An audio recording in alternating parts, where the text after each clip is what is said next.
Hello everyone, welcome to nursing IT. साथियों, अभी की वीडियो में हम बात करेंगे चाइल्ड हेल्थ नर्सिंग 1 के सिलेबस के बारे में, जो कि आपको फिफ्थ सेमेस्टर में पढ़ना है साथियों। यानी कि आपको ये जो सिलेबस है, ये आपको थर्ड ईयर में पढ़ने को मिलेगा, थर्ड ईयर के फिफ्थ सेमेस्टर में साथियों। तो एक एक करके देखते हैं कौन कौन सा यूनिट है, क्या क्या करना है आपको।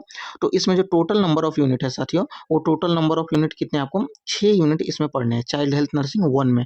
आपको चाइल्ड हेल्थ नर्सिंग 1 भी पढ़ना है और 2 भी पढ़ना है, ठीक है साथियों। जिसमें आपको क्लिनिकल के लिए अलग आवर रखा गया है और आपको प्रैक्टिकल के लिए यानी कि स्किल के लिए अलग आवर रखा गया है। तो देखते हैं कितने क्रेडिट का है, कितने आवर को कंटेन करता है आपका ये सिलेबस, ठीक है साथियों। तो देखिए एक एक करके देखते हैं क्या क्या है साथियों।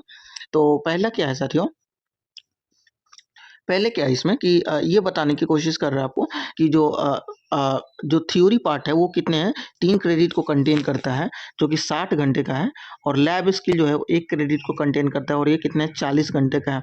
और क्लिनिकल कितने हैं आपके 160 घंटे का है। और टोटल जो यूनिट आपको पढ़ना है वो कितने यूनिट पढ़ना है, 6 यूनिट पढ़ना है चाइल्ड हेल्थ नर्सिंग 1 में। यानी कि उसको पीडियाट्रिक्स नर्सिंग भी कहते हैं। It is also known as paediatrics nursing. And information के लिए बताते चले आपको, फादर ऑफ पीडियाट्रिक नर्सिंग जो है अब्राहम जैकोबी को कहा जाता है, ठीक है। तो एक एक करके शुरू करते हैं, एक एक करके यूनिट देखते हैं। पहले इंट्रोडक्शन है, इंट्रोडक्टरी यूनिट है जिसका नाम है इंट्रोडक्शन मॉडर्न चाइल्ड।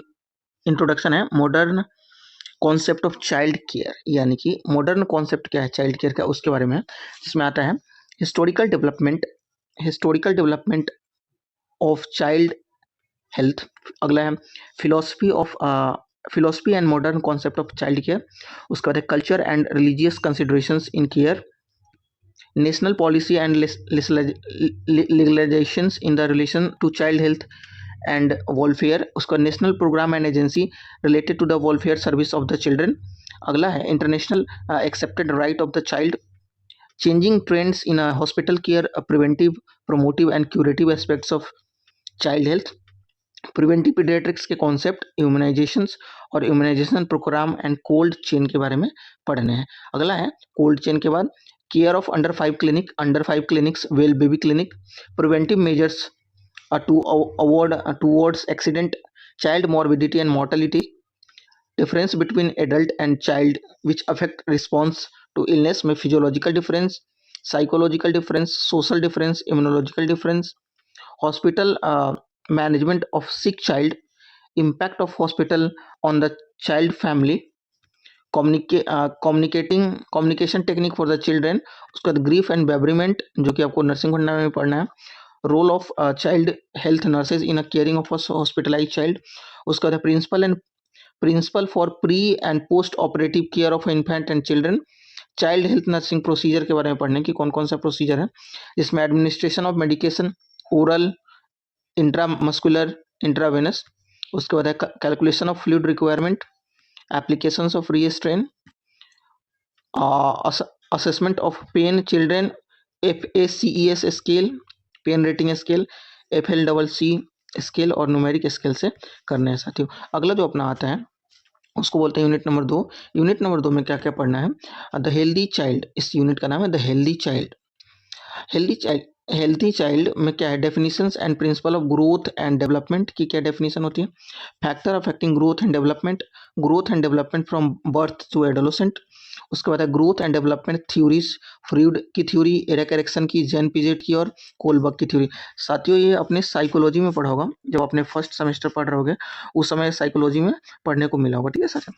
अगला जो हम बात करते हैं, the need of a normal children through the stages of development and parental guidance के बारे में पढ़ने हैं। फिर है न्यूट्रिशनल नीड ऑफ चिल्ड्रन और इन्फेंट में, breast feeding, exclusive breast feeding, supplementary और आर्टिफिशियल फीडिंग एंड वीनिंग। उसके बाद बेबी फ्रेंडली हॉस्पिटल, BHF के नाम से जानते हैं, types and value of play, selections of play material. उसके बाद यूनिट नंबर 3 आता है साथियों।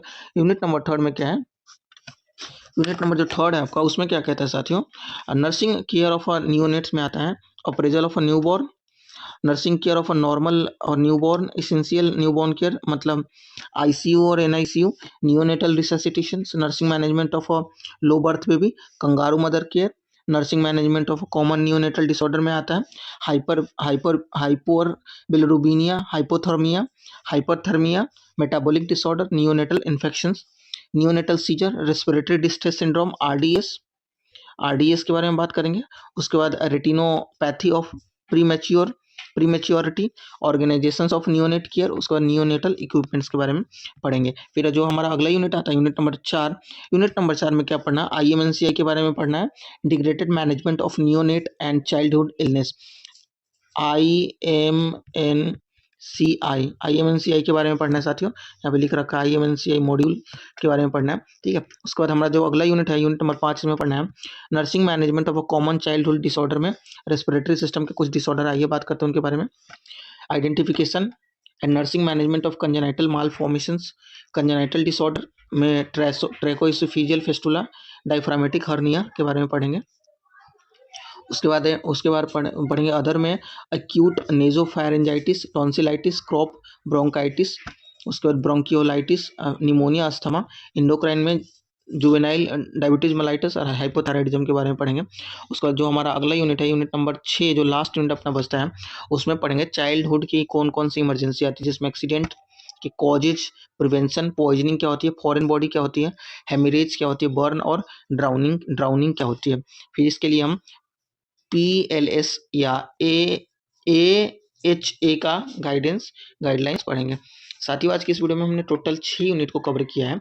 आपको पीडियाट्रिक्स नर्सिंग 1 का सिलेबस को कवर किया है। अगले में हम क्लिनिकल के जो टॉपिक्स होंगे उसको कवर करेंगे।